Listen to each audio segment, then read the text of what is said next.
హైదరాబాద్ జలమండలి manager Ananthalakshmi Kumar ఇంట్లో ACB అధికారులు rides కొనసాగిస్తున్నారు. మల్లాపూర్తో పాటు బంధువుల నివాసాలు కూడా సోదాలు చేస్తున్నారు. ఇప్పటికే జలమండలి జీఎంకు సుమారు 100 కోట్ల రూపాయల ఆస్తులు ఉన్నట్టుగా ప్రాథమికంగా ఏసీబీ అధికారులు గుర్తించారు. ఇంట్లో 1,10,00,000 రూపాయల నగదు, సుమారు 1 కిలో బంగారు ఆభరణాలు స్వాధీనం చేసుకున్నారు అధికారులు. అలాగే హైదరాబాద్లో గేటెడ్ కమ్యూనిటీలో 3 ఫ్లాట్లు, అలాగే 6 ఓపెన్ ఫ్లాట్లు ఉన్నట్టుగా గుర్తించారు. ఇక నిజామాబాద్లో 3 ఎకరాల భూమి ఉన్నట్టుగా గుర్తించారు. బ్యాంక్ లాకర్స్ ఓపెన్ చేసి సోదాలు చేస్తున్నారు.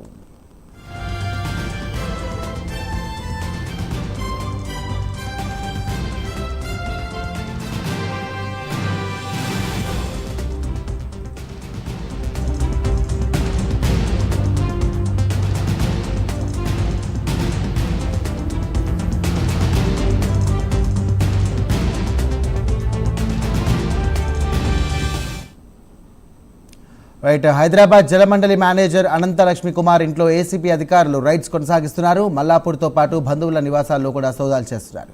ఇప్పటికే జలమండలి జీఎంకు సుమారు 100 కోట్ల రూపాయల ఆస్తులు ఉన్నట్టుగా ప్రాథమికంగా ఏసీబీ అధికారులు గుర్తించారు. ఇంట్లో 1,10,00,000 రూపాయల నగదు, అలాగే సుమారు 1 కిలో బంగారు ఆభరణాలు స్వాధీనం చేసుకున్నారు. హైదరాబాద్లో గేటెడ్ కమ్యూనిటీలో 3 ఫ్లాట్లు, అలాగే 6 ఓపెన్ ఫ్లాట్లు ఉన్నట్టుగా గుర్తించారు ఏసీబీ అధికారులు. ఇక నిజామాబాద్లో 3 ఎకరాల భూమి ఉన్నట్టుగా గుర్తించారు. బ్యాంక్ లాకర్స్ ఓపెన్ చేసి సోదాలు చేయనున్నారు.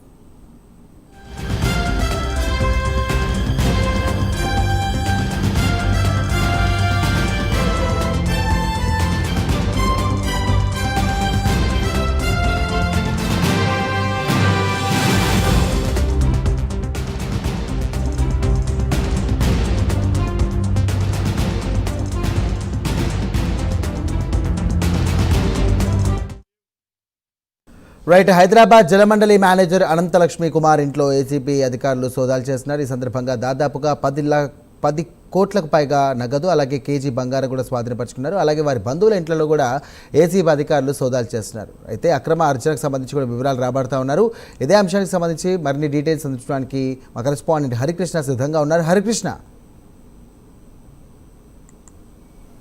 ఎస్ఐ హైదరాబాద్ జలమండలి జీఎం అనంత లక్ష్మి కుమార్ ఇంట్లో ఏసీబీ అధికారులు సోదాలు చేస్తున్నారు. ఆదాయానికి మించి ఆస్తులు దాదాపుగా 100 కోట్ల ఆస్తులు కూడగట్టిన అయితే సమాచారం అందుతుంది. సో ఈ నేపథ్యంలోనే ఏసీబీ అధికారులు వారి ఇంట్లో సోదాలు నిర్వహిస్తున్నారు. దాదాపుగా హైదరాబాద్ వ్యాప్తంగా మొత్తంగా కూడా 8 చోట్ల ఈ యొక్క దాడులు ఒకటేసారిగా 8 చోట్ల దాడులు సోదాలు చేయడం జరుగుతుంది. దాదాపుగా 100 కోట్లకు పైగా ఆస్తులు గుర్తించారు. అదేవిధంగా కేజీ బంగారం కూడా గుర్తించినట్టయితే ఇప్పటివరకు అయితే తెలుస్తుంది. మొత్తంగా 8 గంటల నుంచి కూడా ఈ యొక్క సోదాలు అనేది కొనసాగుతున్నాయి. హైదరాబాద్లోని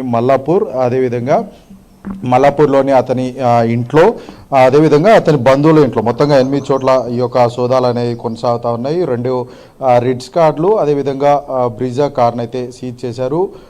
1,10,00,000 వరకు కూడా ఈ యొక్క నగదును మొత్తంగా కూడా సీజ్ చేయడం అయితే జరిగింది. అంతేకాకుండా కేజీ బంగారాన్ని కూడా సీజ్ చేశారు. అంతేకాకుండా వెండి కూడా పెద్ద ఎత్తున ఉన్నట్టుగా అయితే తెలుస్తుంది. సో మొత్తంగా గ్రేటర్ హైదరాబాద్లోని కమ్యూనిటీ గ్రేటెడ్ కమ్యూనిటీలో 3 ఫ్లాట్లు, 6 ఓపెన్ ఫ్లాట్లు ఉన్నట్టుగా అయితే ఇప్పటివరకు అయితే అధికారులు అయితే గుర్తించడం జరిగింది. అంతేకాకుండా నిజామాబాద్లో 3 ఎకరాల భూమి ఉన్నట్టుగా అయితే ఇప్పటివరకు అధికారులు అయితే గుర్తించడం జరిగింది. ప్రస్తుతం మనం ఏసీబీ ఇక్కడ మల్లాపూర్లోని అనంతలక్ష్మి కుమార్ ఇంటి వద్ద ఉన్నాము. ఏసీబీ అధికారులు ఇంకా సోదాలు కొనసాగిస్తున్నారు. ఇప్పటివరకు కూడా దాదాపుగా 100 కోట్ల వరకు కూడా ఆస్తులు ఉన్నట్టుగా అయితే సమాచారం అయితే అందుతుంది. అయితే ఇంకా పెద్ద ఎత్తున కూడా ఈ యొక్క ఆస్తులకు సంబంధించి ఆదాయానికి మించి కూడా ఆస్తులు సంపాదించినట్టుగా అయితే అధికారులు అయితే గుర్తించారు. వారిపై బ్యాంక్ లాకర్లకు సంబంధించి ఇంకా ఎంత ఆస్తులు ఉన్నాయి, బ్యాంక్ లాకర్లో ఇంకా ఏమేమి ఉన్నాయి, విలువైన పత్రాలు ఏమైనా ఉన్నాయో ఆస్తులకు సంబంధించి అన్ని కూడా అధికారులు సోదాలు నిర్వహించే అవకాశం అయితే కనిపిస్తుంది. కాసేపట్లో అయితే ఈ యొక్క సోదాలు కూడా దాదాపు 8 గంటల నుంచి ఈ యొక్క సోదాలు అయితే కొనసాగుతూ ఉన్నాయి. కాసేపట్లో సోదాలు ముగిసే అవకాశం కూడా ఉంది. అధికారులు అధికారికంగా ఇప్పటివరకు ఎంత సీజ్ చేశాము, ఆదాయాన్ని మించిన ఆస్తులు ఎంతవరకు కూడబెట్టారనే దానిపైన అధికారిక ప్రకటన చేసే అవకాశం అయితే ఉంది. ఇప్పటివరకు అయితే దాదాపుగా 100 కోట్లకు పైగా ఈ యొక్క ఆస్తులు ఉన్నట్లయితే అధికారులు అయితే అన్అఫీషియల్గా మనకి సమాచారం అయితే అందించడం జరిగింది. అయితే మరి కాసేపట్లో ఈ సోదాలు ముగిసిన తర్వాత అధికారికంగా ఎంత ఆస్తులు కూడబెట్టారనే సమాచారం అధికారులు అందించారు. Right, thank you Harikrishna.